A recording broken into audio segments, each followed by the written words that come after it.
கோவாலு இந்த பேசிக் எக்ஸ்பெண்டிச்சர் அப்படின்னு சொல்லுவாங்க, அடிப்படை செலவு.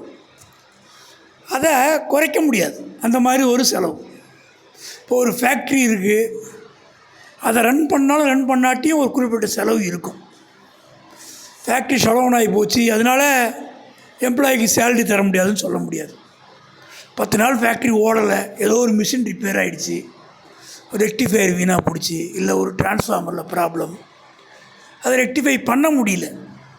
ஆனால் அந்த மாதிரிலாம் ஆகாதுண்ணே. இன்னது அந்த மாதிரி ஆகாதா?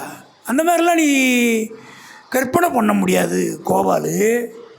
இப்போ ஒரு காஸ்டிக் சோடா கம்பெனி இருக்குது, அதில் என்ன பண்ணுறாங்க,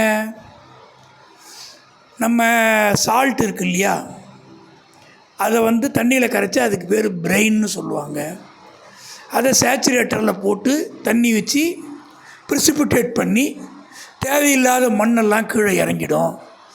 அங்கேருந்து அந்த பிரெயினை ஒரு பைப் வழியாக எடுத்துகிட்டு போய் பெரிய கிளாரிஃபையரில் போட்டு அதில் கெமிக்கல்ஸ் எல்லாம் போட்டு தேவையில்லாத மண் குப்பையெல்லாம் கீழே இறக்கி சுத்தமான உப்பு தண்ணி பிரெயின் சொல்யூஷன் மெம்பரேன் போகும்.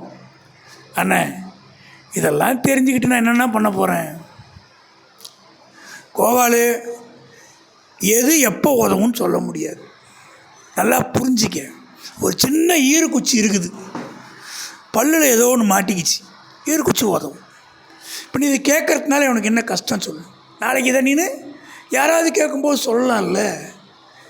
எதையுமே நல்ல விஷயம் காதில் விழுந்தால் என்ன ஆகிடப்போகுது?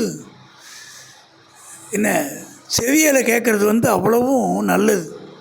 செல்வத்துள் செல்வம் செவிச்செல்வம்னு வள்ளுவர் பெருந்தகை சொல்கிறார். அந்த காதால் கேட்குற பழக்கம் வந்துருச்சுன்னு வச்சுக்க கோபாலு, வாழ்க்கையை ஜெயிச்சிடலாம். சரி, நான் சொல்லுங்கண்ணே, உங்களை பேசி ஜெயிக்க முடியாதுண்ணே, நீங்கள் சொல்லுங்கண்ணே.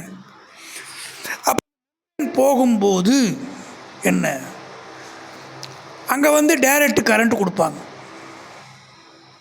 டைரக்ட் கரண்ட்டு, ஆல்டர்னேட்டிவ் கரண்ட்டு, இதெல்லாம் எலக்ட்ரிசிட்டியில் வரும் கோவாலு.